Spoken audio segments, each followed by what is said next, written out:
ಹೋಗಿ ಇಲ್ಲಿ ಇಷ್ಟು ಆಸ್ತಿಯನ್ನ ಗಳಿಸ್ತಾ ಇದ್ದಾರೆ, ಇವರು ಹೇಗೆ ಶ್ರೀಮಂತರಾಗ್ತಾ ಇದ್ದಾರೆ, ಈ ಆಲೋಚನೆ ಬ್ರಿಟಿಷ್ ಸರ್ಕಾರಕ್ಕೆ ಪ್ರಾರಂಭ ಆಗತ್ತೆ.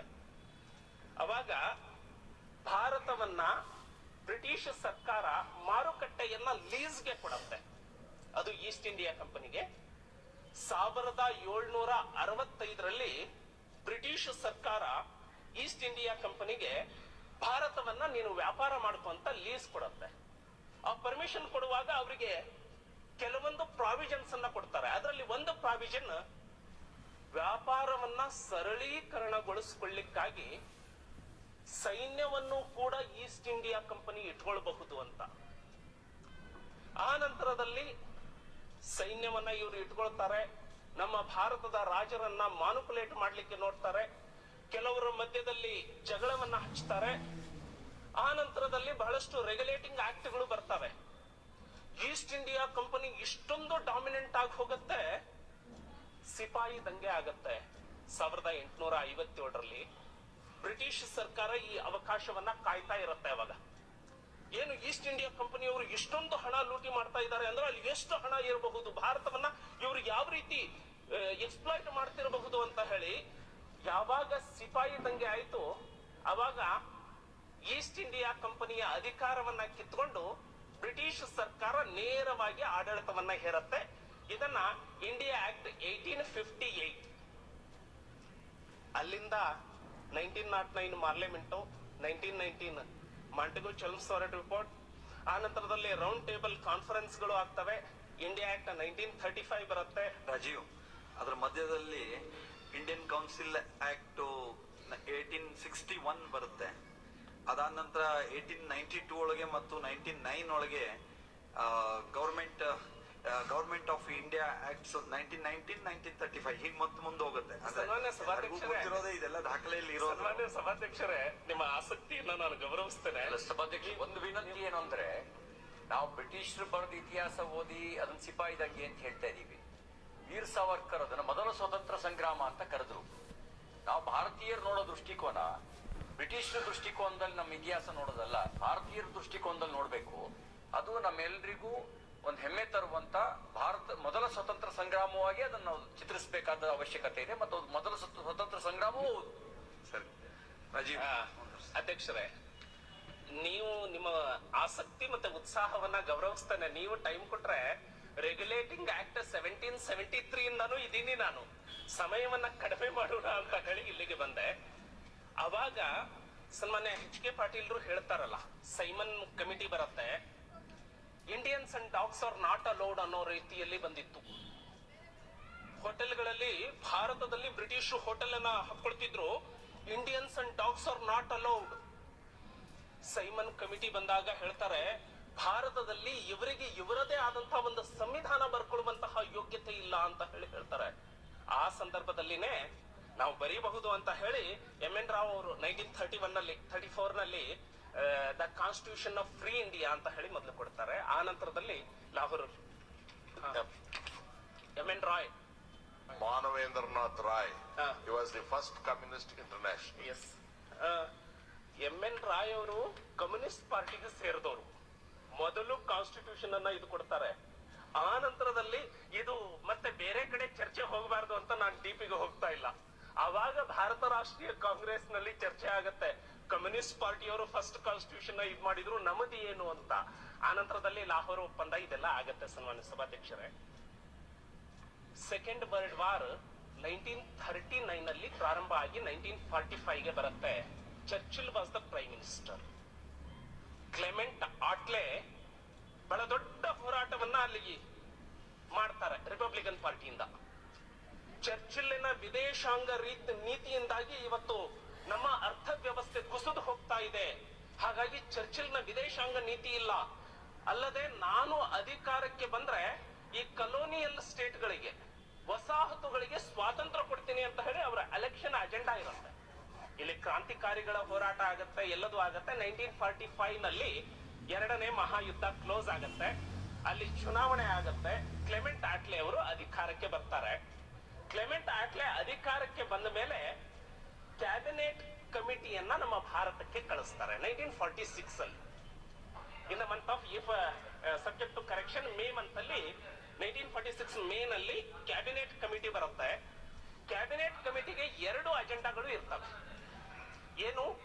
ಒಂದು agenda peaceful transfer of power, ಎರಡನೇದು framing the constituent assembly to form the constitution, to frame the constitution. ಸನ್ಮಾನ್ಯ ಸಭಾಧ್ಯಕ್ಷರೇ, ಅವಾಗ ಪ್ರಿನ್ಸ್ಲೆ ಸ್ಟೇಟ್ಗಳು ಇದ್ವು, ಗವರ್ನರ್ಸ್ ಪ್ರಾವಿನ್ಸ್ಗಳು ಇದ್ವು. ಪ್ರಿನ್ಸ್ಲೆ ಸ್ಟೇಟ್ಗಳು ಅಂದ್ರೆ ಅಲ್ಲಿಯ ರಾಜರು ಆಡಳಿತವನ್ನ ಮಾಡ್ತಿದ್ರು, ಸ್ವಲ್ಪ ಬ್ರಿಟಿಷರಿಗೆ ಗೌರವ ಹಣವನ್ನ ಕೊಡ್ತಿದ್ರು. ನೇರವಾಗಿ ಗವರ್ನರ್ಸ್ ಪ್ರಾವಿನ್ಸ್ ಅಲ್ಲಿ ಇವರು ಆಡ್ತಾರೆ. ಜುಲೈನಲ್ಲಿ ಕಾನ್ಸ್ಟಿಟ್ಯೂಯೆಂಟ್ ಅಸೆಂಬ್ಲಿಗೆ ಒಂದು ಚುನಾವಣೆ ನಡೆಯುತ್ತೆ. It was not direct election. ಅಲ್ಲಿಯ ಎಲೆಕ್ಟೆಡ್ ಬಾಡೀಸ್ ಇಂದ ಇವ್ರನ್ನ ಎಲೆಕ್ಟ್ ಮಾಡಿ ಕಳಿಸ್ತಾರೆ. ಸೊ 2 ಕಡೆಯಿಂದ ಬರ್ತಾರೆ ಸನ್ಮಾನ್ಯ ಸಭಾಧ್ಯಕ್ಷರೇ. ಒಂದು, ಗವರ್ನರ್ಸ್ ಪ್ರಾವಿನ್ಸ್ ನಿಂದ 296 ಜನ ಬರ್ತಾರೆ. ಪ್ರಿನ್ಸ್ಲೆ ಸ್ಟೇಟ್ ನಿಂದ 93 ಜನ ಆಯ್ಕೆಯಾಗಿ ಬರ್ತಾರೆ. ಪ್ರಿನ್ಸ್ಲೆ ಸ್ಟೇಟ್ ನಲ್ಲಿ ಎಲೆಕ್ಷನ್ ಆಗಲ್ಲ, ಅವರು ದೇ ಆರ್ ನಾಮಿನೇಟೆಡ್. ಟೋಟಲ್ 389. ಇದನ್ನು ಯಾವ ಫಾರ್ಮುಲಾ ಮೇಲೆ ಮಾಡ್ತಾರೆ ಅಂದ್ರೆ 10 ಲಕ್ಷ ಜನಸಂಖ್ಯೆಗೆ ಒಬ್ಬ ಸಂವಿಧಾನ ರಚನಾ ಸಮಿತಿಯ ಸದಸ್ಯ ಆಗಬೇಕು ಅಂತ. ಅಂದ್ರೆ ಅವತ್ತಿನ ಜನಸಂಖ್ಯೆ ಬಹುತೇಕ ಒಂದು 39 ಕೋಟಿ ಇತ್ತು ಅಂತ. ಸನ್ಮಾನ್ಯ ಸಭಾಧ್ಯಕ್ಷರೇ, ಆ ಸಂದರ್ಭದಲ್ಲಿ ಕಾನ್ಸ್ಟಿಟ್ಯೂಯೆಂಟ್ ಅಸೆಂಬ್ಲಿ ಫಾರ್ಮ್ ಆಗುತ್ತೆ. ಒಟ್ಟು 389 ಜನರದ್ದು.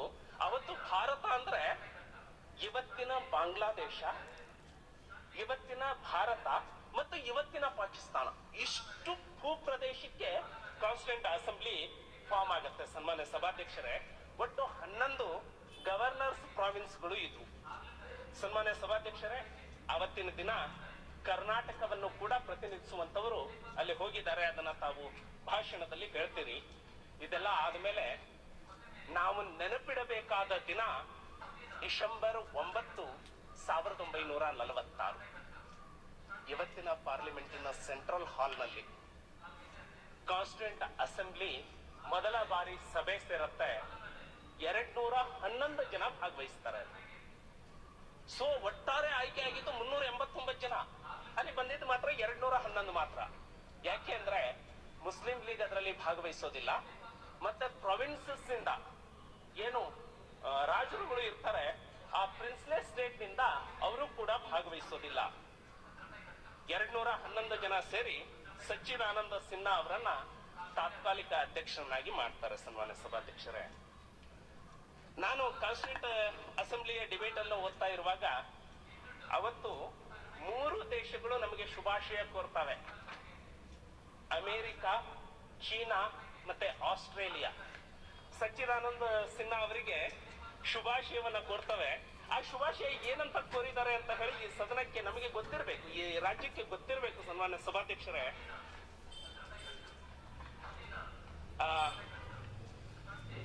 ಸಿನ್ಹಾ ಅವರು ಅದನ್ನ ಓದ್ತಾರೆ. ನನ್ನ ಪ್ರೀತಿಯ ಡಾಕ್ಟರ್ ಸಿನ್ಹಾ, ಇದನ್ನ ಮೊದಲನೇದಾಗಿ ಆಸ್ಟ್ರೇಲಿಯಾದ ಓದ್ತಿರ್ತಾರೆ ಅವರು. ಅಮೆರಿಕ ಸಂಯುಕ್ತ ಸಂಸ್ಥಾನದ ಓದ್ತಿರ್ತಾರೆ. ಅಮೆರಿಕ ಸಂಯುಕ್ತ ಸಂಸ್ಥಾನ ಪ್ರಭಾರಿ ರಾಜ್ಯ ಕಾರ್ಯದರ್ಶಿ ಗೌರವಾನ್ವಿತ ಡೀನ್ ಅಚೇಸನ್ ಅವರಿಂದ ಈಗಷ್ಟೇ ಸ್ವೀಕರಿಸಿದ ತಂತಿ ಸಂದೇಶವನ್ನು ಈ ಪತ್ರದೊಳಗೆ ಕಳುಹಿಸಲು ನನಗೆ ಅಪಾರ ಸಂತೋಷವಾಗುತ್ತದೆ. ಏನ್ ಹೇಳ್ತಾರೆ? ಡಿಸೆಂಬರ್ 9ನೇ ತಾರೀಕು ಸಮೀಪಿಸುತ್ತಿದ್ದಂತೆ ಸಂವಿಧಾನ ರಚನಾ ಸಭೆಯ ತಾತ್ಕಾಲಿಕ ಅಧ್ಯಕ್ಷರಾದ ನಿಮಗೆ ಮತ್ತು ನಿಮ್ಮ ಮೂಲಕ ಭಾರತದ ಜನತೆಗೆ ಸಂಯುಕ್ತ ಸಂಸ್ಥಾನಗಳ ಸರ್ಕಾರ ಮತ್ತು ಸಂಯುಕ್ತ ಸಂಸ್ಥಾನಗಳ ಜನತೆಯ ಪರವಾಗಿ ನೀವು ಕೈಗೊಳ್ಳುತ್ತಿರುವ ಮಹಾನ್ ಕಾರ್ಯವು ಯಶಸ್ವಿಯಾಗಿ ಮುಕ್ತಾಯವಾಗಲೆಂದು ಹೃತ್ಪೂರ್ವಕವಾದ ಶುಭ ಕಾಮನೆಗಳನ್ನು ಸಲ್ಲಿಸುತ್ತೇನೆ. ಮುಂದಿನ ವರ್ಡ್ ಇಂಪಾರ್ಟೆಂಟು. ಮನುಕುಲದ ಶಾಂತಿ, ಸ್ಥಿರತೆ ಮತ್ತು ಸಾಂಸ್ಕೃತಿಕ ಏಳಿಗೆಗೆ ಭಾರತದ ಕೊಡುಗೆ ಅಪಾರವಾದದ್ದು. ಜಗತ್ತಿನಾದ್ಯಂತ ಸ್ವಾತಂತ್ರ್ಯ ಪ್ರೇಮಿಗಳು ಗಾಢವಾದ ಆಸಕ್ತಿ ಮತ್ತು ಭರವಸೆಗಳೊಡನೆ ನಿಮ್ಮ ಪರ್ಯಾಲೋಚನೆಗಳನ್ನು ಗಮನಿಸುತ್ತಿದ್ದಾರೆ. ಇದನ್ನ ಅಮೆರಿಕ ಹೇಳುತ್ತೆ. ಅದೇ ರೀತಿ ಚೀನಾ ಗಣರಾಜ್ಯ ಪ್ರಜಾಸತ್ತಾತ್ಮಕವಾದ ಮತ್ತು ಸಮೃದ್ಧಶೀಲವಾದ ಭಾರತಕ್ಕೆ ಭದ್ರವಾದ ಆಸ್ತಿವಾರವನ್ನು ಹಾಕುವ ಕಾರ್ಯದಲ್ಲಿ ನಿಮ್ಮ ಮಹಾನ್ ಸಭೆಯು ಯಶಸ್ವಿಯಾಗಲಿ ಎಂದು ಹಾರೈಸುತ್ತೇವೆ ಅಂತ ಹೇಳ್ತಾರೆ. ಆನಂತರದಲ್ಲಿ ಆಸ್ಟ್ರೇಲಿಯಾ ಕಳಿಸಿರುವಂತಹ ಇದರಲ್ಲಿ ರಾಷ್ಟ್ರಗಳ ಸಮುದಾಯದಲ್ಲಿ ಭಾರತದ ಜನರಿಗೆ ನ್ಯಾಯಸಮ್ಮತವಾದ ಸ್ಥಾನವನ್ನು ಕೊಡುವ ನಿಟ್ಟಿನಲ್ಲಿ ನಡೆದ ಘಟನಾವಳಿಗಳನ್ನು ಆಸ್ಟ್ರೇಲಿಯಾವು ತೀವ್ರಾಸಕ್ತಿ ಮತ್ತು ಸಹಾನುಭೂತಿಯೊಡನೆ ಗಮನಿಸಿದೆ. ಆದ್ದರಿಂದ ಆಸ್ಟ್ರೇಲಿಯಾದ ಸರ್ಕಾರವು ಸಂವಿಧಾನ ರಚನಾ ಸಭೆಯ ಉದ್ಘಾಟನೆಯನ್ನು ಭಾರತದ ಹೊಸ ಯುಗದ ದೃಗ್ಗೋಚರ ಚಿಹ್ನೆ ಎಂದು ಭಾವಿಸಿ ಶುಭಾಶಯಗಳನ್ನು ಸಲ್ಲಿಸುತ್ತದೆ. ಆಸ್ಟ್ರೇಲಿಯಾ ಸರ್ಕಾರ ಕಳಿಸುವಂತದ್ದು. ಸೊ ನಾವು ಯಾವ ಸಂದರ್ಭದಲ್ಲಿ ಇದ್ವಿ ಆವಾಗ ವಿದೇಶಗಳು ಭಾರತವನ್ನ ಯಾವ ರೀತಿ ನೋಡ್ತಾ ಇದ್ವು ಅಂತ. ಅದಕ್ಕೆ ಸನ್ಮಾನ್ಯ ಸಭಾಧ್ಯಕ್ಷರೇ, 50ನೇ ಇದರಲ್ಲಿ ಸಚ್ಚಿದಾನಂದ ಸಿನ್ಹಾ ಅವರು ಒಂದನ್ನ ಕಳಿಸ್ತಾರೆ. ಉತ್ತರವನ್ನ ಯಾವ ರೀತಿ ಬರೀತಾರೆ ಅವರಿಗೆ ಸಚ್ಚಿದಾನಂದ ಸಿನ್ಹಾ ಅವರು ಈ ದೇಶಗಳಿಗೆ ಅನ್ನೋದು. ಅಮೆರಿಕದ ಸಂಯುಕ್ತ ಸಂಸ್ಥಾನ ಸರ್ಕಾರ, ಚೀನಾ ಗಣರಾಜ್ಯ ಮತ್ತು ಆಸ್ಟ್ರೇಲಿಯಾ ಸರ್ಕಾರಕ್ಕೆ ನನ್ನ ಪರವಾಗಿ ಮತ್ತು ಭಾರತದ ಸಂವಿಧಾನ ರಚನಾ ಸಭೆಯ ಪರವಾಗಿ ಸದ್ಭಾವನೆ ಮತ್ತು ಸದಾಶಯಗಳಿಂದ ಕೂಡಿದ ನಿಮ್ಮ ಸೌಹಾರ್ದತೆಯ ಸಂದೇಶಕ್ಕಾಗಿ ನಾನು ಅತ್ಯಂತ ಹೃತ್ಪೂರ್ವಕವಾದ ಕೃತಜ್ಞತೆಗಳನ್ನು ಸಲ್ಲಿಸಲು ಬಯಸುತ್ತೇನೆ. ನಮ್ಮ ದೇಶ ಮತ್ತು ಸಂವಿಧಾನ ರಚನಾ ಸಭೆಯು ಅದನ್ನು ಅತಿಶಯವಾಗಿ ಮೆಚ್ಚಿದೆ.